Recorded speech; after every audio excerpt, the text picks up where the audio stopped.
Hello students, welcome. Today we learn chapter number 12, reproduction in plants. In this chapter we learn about the reproduction, methods of reproduction. Okay, so in this chapter all the living things are called organisms. The plants and animals are living things, therefore plants and animals are organisms. Okay, so the production of a new organism from the existing organism of the same species are called reproduction. Okay, in most simple words we can say that the creation of a new living things from the existing living things is called reproduction. Okay, reproduction methods in plants are two types. Okay, asexual reproduction and sexual reproduction. Okay, asexual reproduction means the production of new plants from existing plants without the involvement of gametes or sex cell is called asexual reproduction. Okay, in asexual reproduction in plants, new plants can be obtained from an existing plants without seed. New plants can be grown from old plants even without seeds. Some of the plants which can be produced by asexual reproduction methods without seeds are rose, potatoes, ginger, turmeric, sweet potato, dahlia, sugarcane and bryophyllum and cactus. Okay. So, types of sexual reproductions. The first one is vegetative propagation or vegetative fragmentations. Okay. In this, result in a new plant that is genetically identical to the parent's plants, a clone. Okay, example is strawberry plants, vegetables and crops. Plants cutting also is there. Vegetative reproduction is a type of asexual reproduction in plants that relies on multicellular structures formed by the parent plant. It has long been exploited in horticulture agriculture.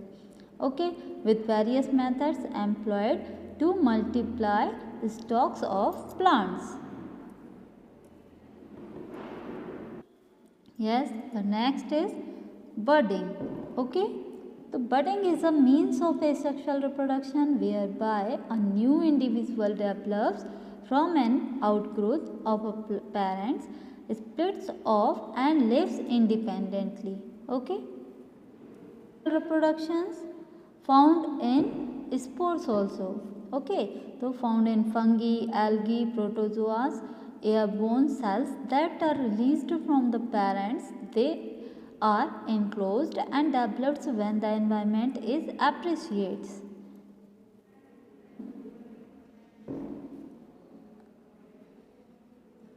Spores are formed by fungi and are often contained within a structure known as a sporangium, which will disintegrate, releasing the spores into the environment. When a spore lands in a suitable environment, it will germinate, forming a new fungus. Spores are formed via budding. Okay. So students, the plant reproduction is two forms. Okay, first one is sexual reproduction and second one is asexual reproduction. Topic is sexual reproduction in plants. Okay, the sexual reproduction in plants, the plants that have flowered are called flowering plants. Most of the flowering plants reproduce by sexual reproduction methods involving the fusion of sex cells called gametes. Okay, flowers are the reproductive part of a plant. The functions of a flower is to make male and female gametes and to ensure that fertilization will take place to make seeds for growing new plants. Yeah guys, structure of a flower. The main parts of a flower are receptacles, sepals, petals, stamen. and pistil. These main parts of a flower are shown in a figure. Okay, receptacles. The receptacle is the base of a flower to which all the parts of a flower are attached is called receptacles. Okay, sepals means the green leaf like parts in outermost circle of a flower are called sepals. Okay, petals means the colorful part of a flower are called petals. Okay, stamen. Stamen is the male reproductive organ of the plant. Okay, anther. Anther makes the pollen grains and store them. Okay.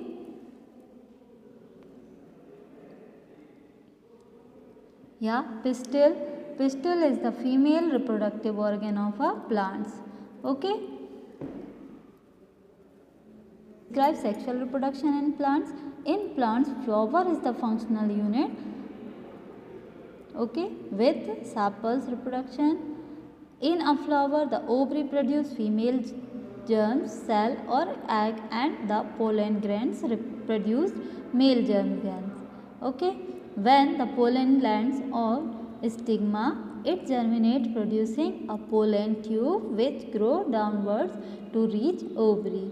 Okay, so each pollen tube contains two male gametes and are released near the egg. One male gametes fuse with the egg shell to form zygote, and the second male gametes fuse with the secondary nucleus in the embryo sac to form endosperm. This is called a double fertilization. Okay, the zygote develop into embryo and the endosperm serves as nutritive tissue for the growing embryo.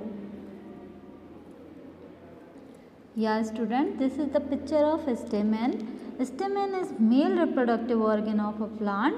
Anther makes the pollen grains and store them, and pollen grains contain the male gametes or male sex cells of plants and the male nucleus of a pollen grain.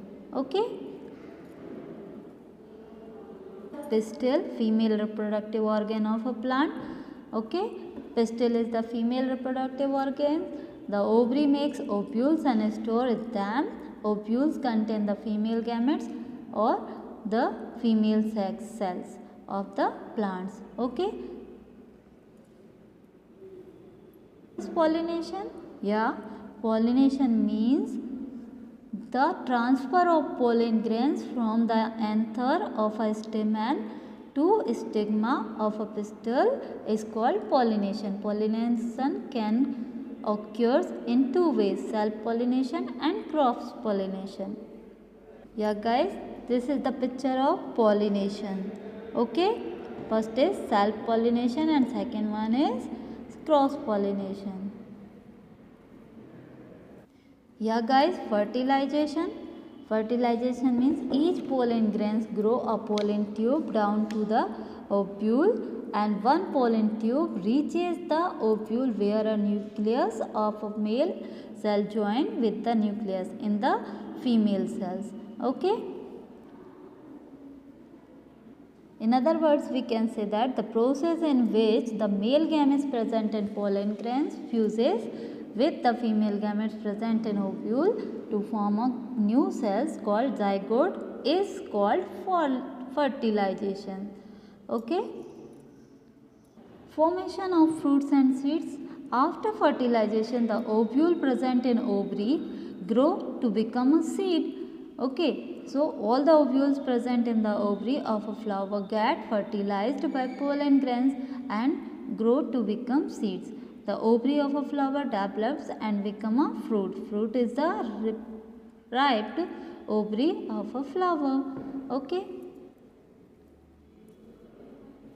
Yes, fruits parts are exocarp means skin, mesocarp means flesh, and endocarp means heart, pit, wall, and cyto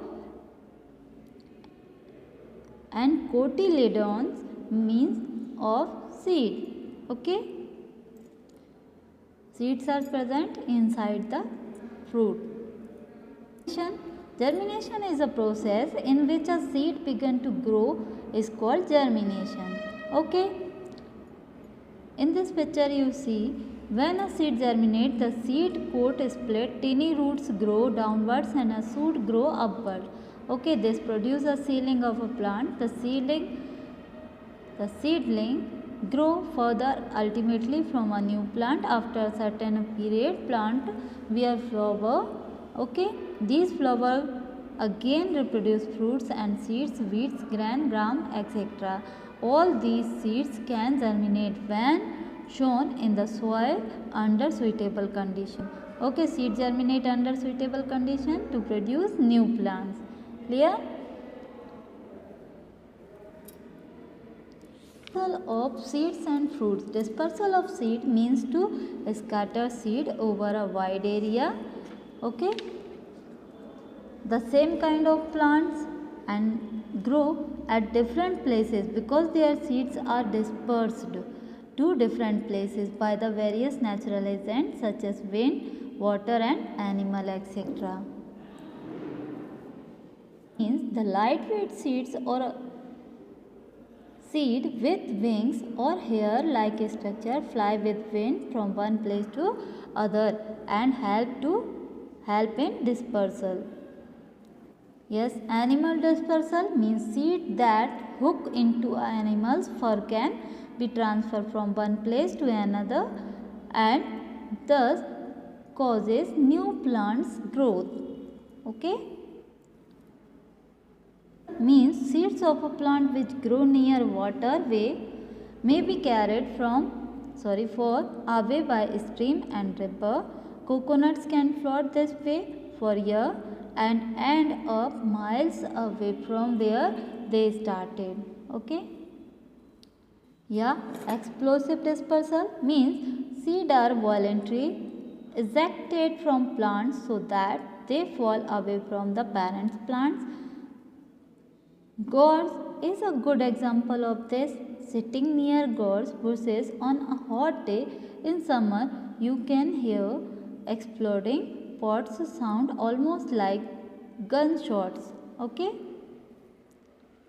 Yes, another example of the ripe fruits of castor plant burst suddenly with a jag and scatter the seed far away from the parent plant. So, the two plants whose seeds are dispersed and explosive mechanism involving the sudden bursting of their ripe fruits. Okay, castor and balsam also. Clear, students?